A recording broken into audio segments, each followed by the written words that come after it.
সকলকে স্বাগতম জানাইছো বিহাৰ বিধানসভা নিৰ্বাচনৰ ইতিমধ্যে প্ৰথম পৰ্যায়ৰ যি ভোট গ্ৰহণ সেই প্ৰথম পৰ্যায়ৰ ভোট গ্ৰহণ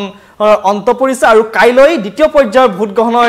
যি নিৰ্বাচনী প্ৰচাৰ সেই নিৰ্বাচনী প্ৰচাৰৰ অন্ত পৰিব আৰু পৰহিলৈ দিনটো অৰ্থাৎ 11 নৱেম্বৰত বিধানসভা নিৰ্বাচনৰ দ্বিতীয় পৰ্যায়ত অন্তিম পৰ্যায়ৰ ভোট গ্ৰহণ হ'ব 122টাকৈ বিধানসভা সমষ্টিত ইতিমধ্যে 18খন জিলাৰ 121টা বিধানসভা সমষ্টিত ভোট গ্ৰহণ প্ৰক্ৰিয়া সমাপ্ত হৈছে আৰু এই ভোট গ্ৰহণৰ যি প্ৰক্ৰিয়া বা ইয়াৰ যিটো এবাৰ হাৰ এই হাৰে আসলতে ইতিহাসতেই তেওঁলোকৰ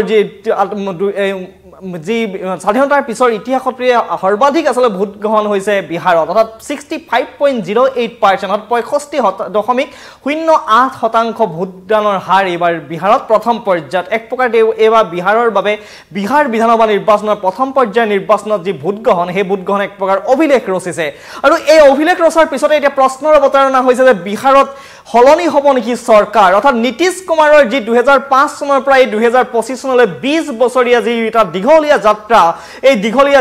যাত্ৰাৰ অন্ত পৰিব নি লালু প্ৰসাদ যাদৱৰ যিগৰাকী পুত্ৰ লালু প্ৰসাদ যাদৱৰ পুত্ৰ তেজস্বী যাদৱৰ হাতত এইবাৰ বিহাৰৰ যি ক্ষমতা সেই বিহাৰৰ ক্ষমতা তেওঁ লাভ কৰিব নেকি বা তেজস্বী যাদৱে মুখ্যমন্ত্ৰী হ'ব নেকি মহাজোঁটৰ এগৰাকী মুখ্যমন্ত্ৰী পদৰ প্ৰাৰ্থী হিচাপে এই ধৰণৰ প্ৰশ্নৰ অৱতাৰণা কৰিছে প্ৰথম পৰ্যায়ৰ নিৰ্বাচনৰ যি ভোটদানৰ হাৰ সেই ভোটদানৰ হাৰৰ পিছত কিন্তু আমি যদি ইতিহাস চাওঁ বা আমি যদি বিহাৰৰ গোটেই নিৰ্বাচনী প্ৰক্ৰিয়া আৰু তাৰ আগৰ নিৰ্বাচনৰ সময়লৈ চাওঁ তেতিয়াহ'লে এটা কথা কিন্তু স্পষ্ট যেতিয়াই বিহাৰত ভোটদানৰ হাৰ বৃদ্ধি পায় বা যেতিয়াই বিহাৰত 5%তকৈ অধিক ভোটদানৰ হাৰ বৃদ্ধি পায় তেতিয়াই কিন্তু বিহাৰত পৰিৱৰ্তন হয় চৰকাৰৰ অৰ্থাৎ হলনি হয় চৰকাৰৰ যিখন চৰকাৰ শাসনত থাকে যিটো দল শাসনত থাকে সেই ৰুলিং পাৰ্টি অৰ্থাৎ শাসনত থকা দলটো ক্ষমতাচ্যুত হয় তাৰ পৰিৱৰ্তে যে বিৰোধীৰ ভূমিকাত থাকে সেই বিৰোধীৰ ভূমিকাত থকা দলটোৱে আসলে শাসনৰ ক্ষমতা বা শাসনৰ গাদীত তেওঁলোক বহাৰ সুযোগ লাভ কৰে এই ধৰণৰ এটা সমীকৰণ আৰম্ভ হৈছে আৰু বহুতে ক'ব খুজিছে যে এই যি 65.08% প্ৰথম পৰ্যায়ৰ নিৰ্বাচনত হোৱা ভোটদানৰ হাৰ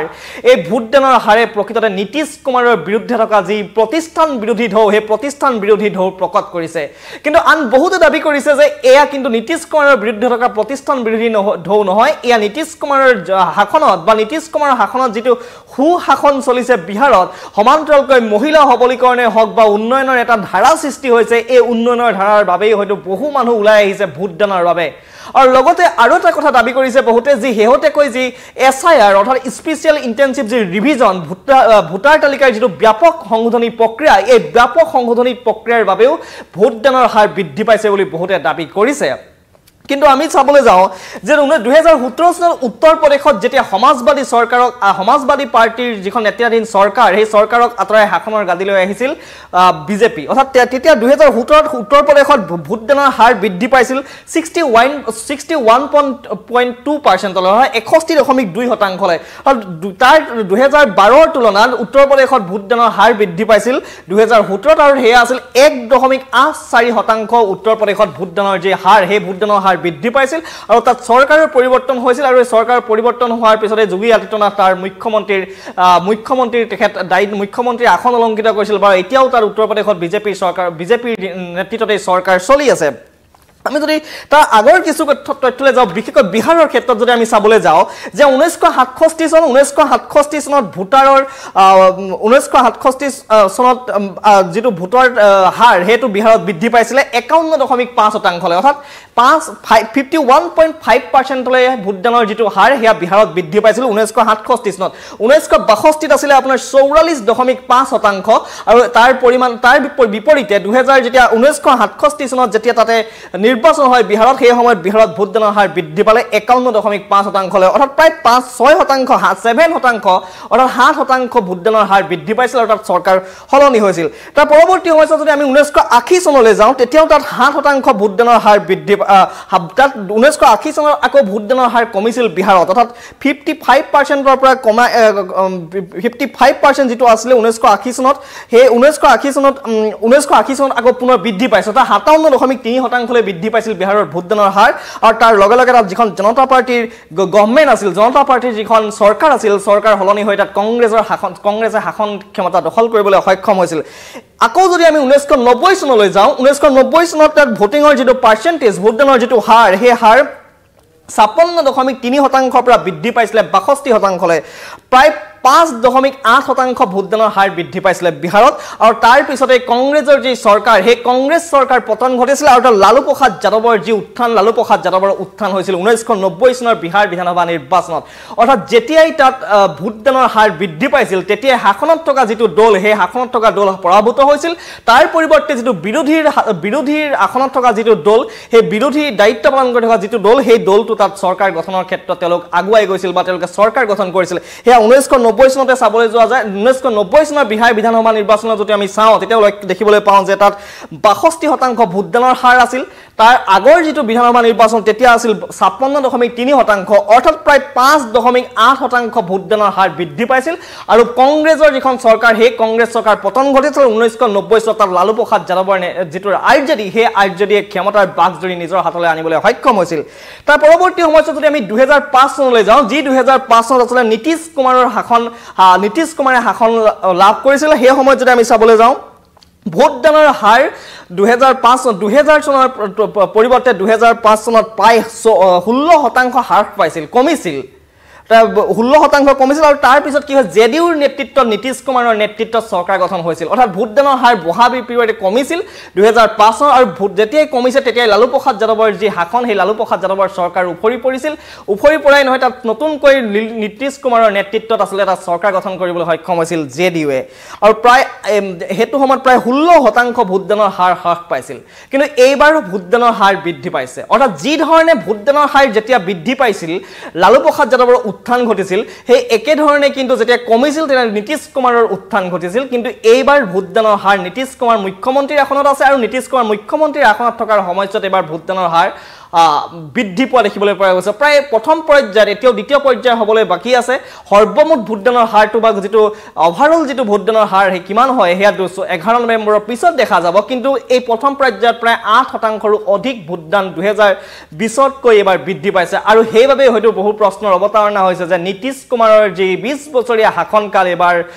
এই শাসনকালৰ অৱসান ঘটি হয়তো তেজস্বী যাদৱ মুখ্যমন্ত্ৰী হ'ব বুলি বহুতে প্ৰচাৰ আৰম্ভ কৰিছে বা বহুতে সমীকৰণ কৰিছে কিন্তু আজিৰ ৰাজনীতিত কেতিয়াও চৰকাৰৰ এই যিটো দৃষ্টিভংগী যে ভোটদানৰ হাৰ বৃদ্ধি বা ভোটদানৰ হাৰৰ ক'বাত নহয় ক'বাত ইতিহাসৰ কথাবিলাক যদি আমি পঢ়িয়াই চাওঁ মিলে কিন্তু আজিৰ যিটো আমি যদি চাওঁ মহাৰাষ্ট্ৰৰ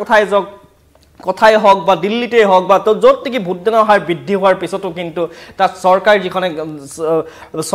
যিখন গঠন হৈ আছিল তেওঁলোক ক'বাত পৰাভূত হৈছে ক'বাত হয়তো কোনোবা আকৌ একে ৰিটেইন হৈছে আকৌ তেওঁলোকে ক্ষমতাৰ গাদী দখল কৰিছে অৰ্থাৎ সেইবাবে আজিৰ দিনটোত কৈ দিয়াটো কঠিন যে কোনে চৰকাৰ গঠন কৰিব কিন্তু বিহাৰত এই যি ভোটদানৰ হাৰৰ যিটো অভিলেখ এই অভিলেখে আচলতে এক প্ৰকাৰ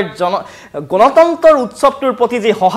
সঁহাৰি স্পষ্ট হৈছে সমান্তৰালকৈ মহিলাসকলৰ যিটো ভোটদানৰ হাৰ হেয়া অত্যন্ত উৎসাহজনক বিহাৰত বিশেষকৈ জীৱিকা দিদিৰ কথা কোৱা হৈছে য'ত নেকি তেওঁলোকৰ একাউণ্টত 10,000কৈ টকা এই বৰ্তমানৰ যিখন নীতিশ কুমাৰ নেতৃত্বাধীন চৰকাৰ তেওঁলোকে আগবঢ়াইছে ইয়াৰ দ্বাৰা মহিলাসকলৰ সবলীকৰণৰ কথা কোৱা হৈছে আৰু মহিলাৰ হিতাধিকাৰীসকলে নীতিশ কুমাৰকে পুনৰ আগস্থান দিছে বুলিও বহুতে দাবী কৰিছে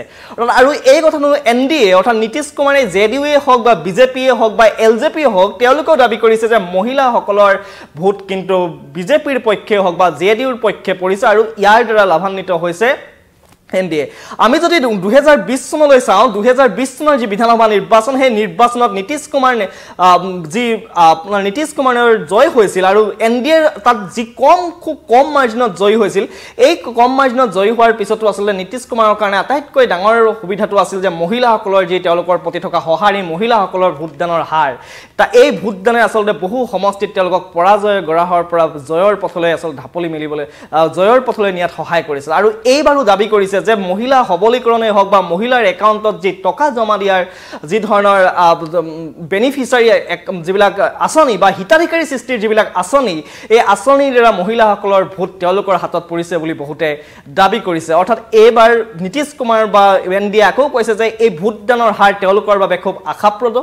এই ভোটদানৰ হাৰে তেওঁলোকক পুনৰ শাসনৰ বাগজৰি দখল কৰাত সহায় কৰিব আৰু এই ভোটদানৰ দ্বাৰাই পুনৰ নীতিশ কুমাৰ হয়তো মুখ্যমন্ত্ৰী হ'ব তেজস্বী যাদৱক এইবাৰো ৰাইজে আত্মসাৎ কৰিছে বুলি বহুতে দাবী কৰিছে একে সময়তে যুৱ প্ৰজন্মৰ ভোটাৰসকলৰ কথা কোৱা হৈছে বা ফাৰ্ষ্ট টাইম যিসকল ভোটাৰ এই ফাৰ্ষ্ট টাইম ভোটাৰসকলৰ কথা কোৱা হৈছে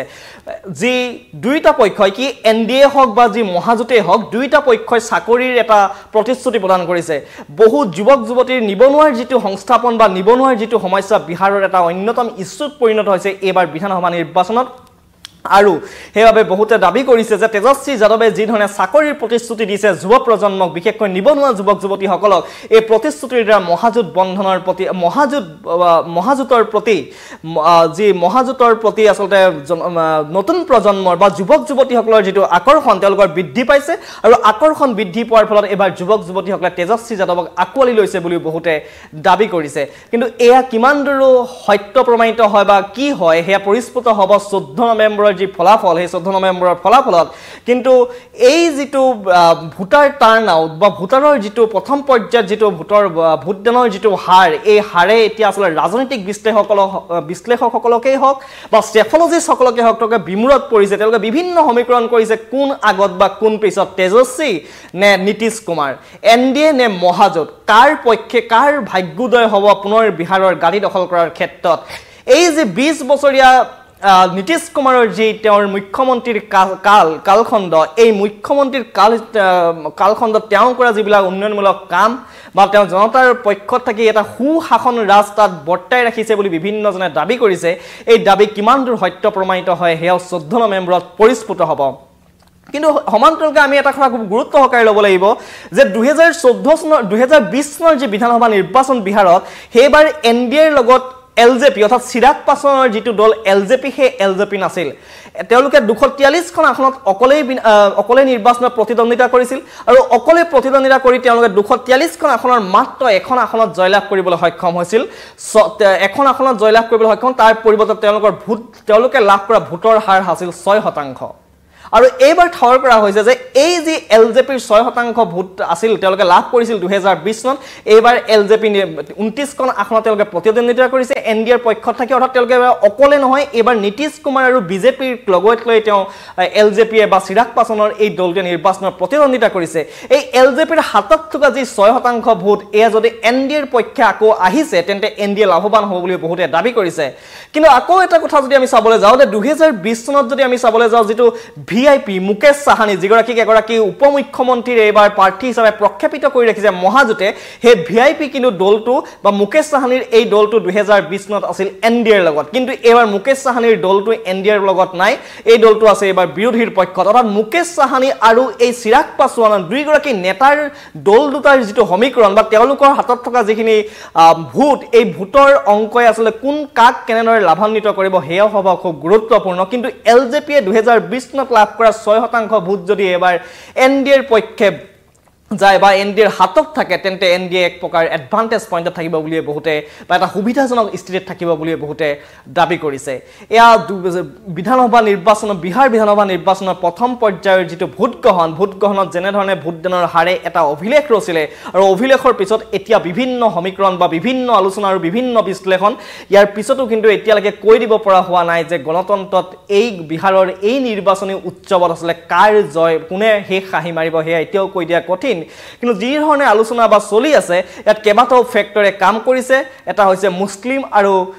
যাদৱৰ ফৰ্মুলা আনফালে মহিলা আৰু যাদৱৰ ফৰ্মুলা অৰ্থাৎ এমৱাই বুলি যাক কোৱা হৈছে একবাৰ মুছলিম আৰু যাদৱৰ ফৰ্মুলা অৰ্থাৎ হেতুটো এমৱাই বুলি কোৱা হৈছে একে সময়তে মহিলাসকলৰ ভোট কাৰ পক্ষে পৰিছে হেয়াও খুব গুৰুত্বপূৰ্ণ কথা যুৱক যুৱতী বিশেষকৈ যুৱ প্ৰজন্মৰ ভোট কোনটো মৰ্চাই লাভ কৰিছে হেয়া বিৰোধী নে হেয়া এনডিএ হেয়াও খুব গুৰুত্বপূৰ্ণ হ'ব এই সকলোবিলাক দিশ আসলে 14 নৱেম্বৰত পৰিস্ফুট হ'ব কিন্তু আজিৰ দিনত ভাল লগা কথাটো হৈছে কি এছআইআৰৰ পিছত প্ৰথমখন ৰাজ্য য'ত নেকি বিহাৰ